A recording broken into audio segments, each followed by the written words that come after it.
हवा के बाद इंसान को जिंदा रहने के लिए जिस चीज की सबसे ज्यादा जरूरत होती है वो है पानी। पानी के बिना आप ज्यादा से ज्यादा 3 दिन या 4 दिन तक ही जिंदा रह सकते हैं, उसके बाद आपकी मौत तय है।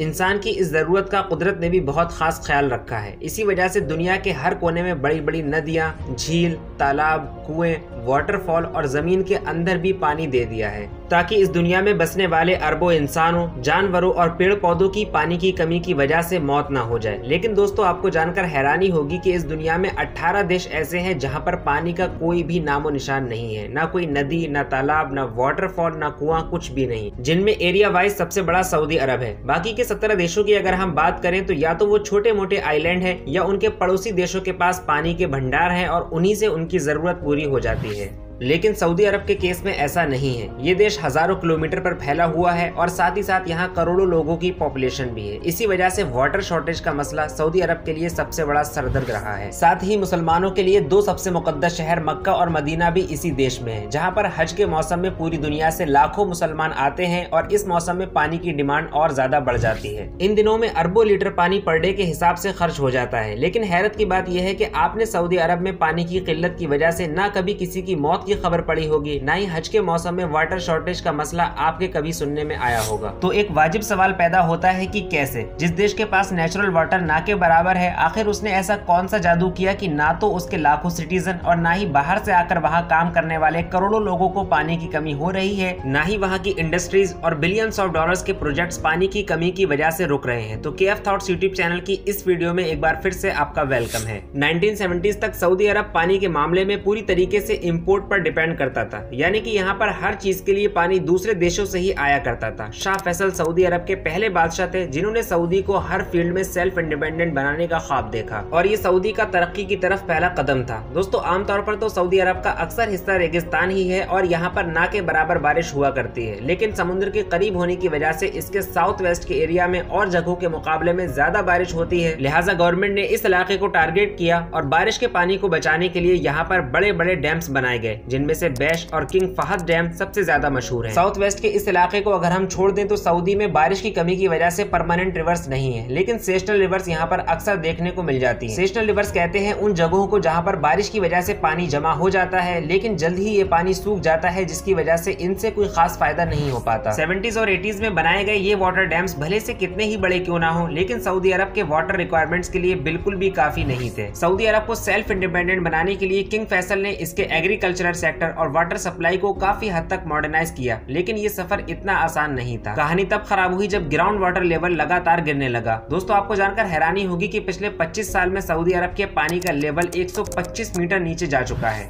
इन सारी मुश्किलों के चलते किंग फैसल का सेल्फ इंडिपेंडेंट सऊदी अरब बनाने का ख्वाब टूटता हुआ नजर आया और सऊदी अरब ने अपने इस आइडिया को पूरी तरीके से गिव अप कर ही दिया था कि सन 2000 में किंग अब्दुल्ला बिन अब्दुल अजीज ने एग्रीकल्चरल इन्वेस्टमेंट इन एब्रोड नाम की एक स्कीम लॉन्च की। इस स्कीम के तहत सऊदी अरब ने बिल्कुल ही अनोखा काम करना शुरू कर दिया। पहले वो अपने देश में खेती करने के लिए बाहर से पानी मंगवाया करते थे, लेकिन अब उन्होंने खेती को ही पूरी तरीके से बाहर शिफ्ट कर दिया था। यानी कि सऊदी अरब ने एग्रीकल्चर के लिए दूसरे देशों में जमीनों को लीज पर लेना शुरू कर दिया। इन देशों में अर्जेंटीना, कैलिफोर्निया, जाम्बिया, इथोपिया और सूडान के नाम सबसे ऊपर आते हैं। इन देशों में खेती की जाती थी और अनाज सीधे सऊदी अरब इंपोर्ट किया जाता था, लेकिन ये प्लान भी उतना टिकाऊ साबित नहीं हो पाया, क्योंकि इतने बड़े लेवल पर जमीनों को लीज पर देने की वजह से इन देशों के पास खुद पानी की शॉर्टेज होने लगी और धीरे धीरे इन देशों ने कॉन्ट्रैक्ट से अपने हाथ पीछे खींचना शुरू कर दिए। अब सऊदी अरब को कोई एक टिकाऊ और परमानेंट सॉल्यूशन चाहिए था, वो उनको सी वाटर डिसैलिनेशन की शक्ल में मिला। सी वाटर डिसैलिनेशन कहते हैं समुद्र के खारे पानी को पीने और खेती करने लायक बनाना। जैसा कि आप जानते हैं कि समुद्र के पानी में नमक बहुत ज्यादा होता है और ये डायरेक्ट यूज में नहीं आ सकता, इसी वजह से इसको यूज में लाने के लिए पहले डिसैलिनेट करना जरूरी है। आज के दौर में वाटर डिसैलिनेशन के कई सारे तरीके हैं, जिनमें से थर्मल डिसैलिनेशन सबसे ज्यादा मशहूर है। इसमें होता यह है कि पानी को बड़ी बड़ी मशीनों में रखकर उबाला जाता है, जिससे इसका नमक अलग हो जाता है और पानी को फिल्टर करके यूज में लाया जाता है। वाटर डिसैलिनेशन के सारे प्लांट्स जो कि समुद्र के किनारे लगे हुए हैं, इस वजह से शहरों में पानी को पहुंचाने के लिए पाइपलाइन का यूज किया जाता है। आपको जानकर हैरानी होगी कि सऊदी अरब की कैपिटल रियाद में यूज होने वाला पानी पर्शियन गल्फ के समुद्री इलाके से 510 किलोमीटर तक पाइपलाइन का सफर तय करके रियाद आता है। आज सऊदी अरब दुनिया के सबसे बड़े वाटर डिसैलिनेशन सिस्टम का प्रोड्यूसर है। यहाँ पर 114 करोड़ लीटर पानी एक दिन में डिसैलिनेट होकर लोगों के यूज में आता है और इस तरीके से दुनिया के सबसे बड़े वाटर डिसैलिनेशन सिस्टम को रन करके सऊदी अरब पानी की उस कमी को पूरा कर रहा है जिसको कुदरत ने उससे दूर रखा है। बाकी आप इस अमेजिंग और क्रिएटिव आइडिया के बारे में क्या सोचते हैं हमें कमेंट सेक्शन में जरूर बताइए। चलिए अब इस वीडियो को यहीं खत्म करते हैं, इस उम्मीद के साथ कि वीडियो आपको पसंद आई होगी। आपके पॉजिटिव और सपोर्टिव कमेंट्स के लिए बड़ा सा थैंक्स। जल्दी मिलते हैं एक और इंटरेस्टिंग वीडियो के साथ, तब तक के लिए अलविदा।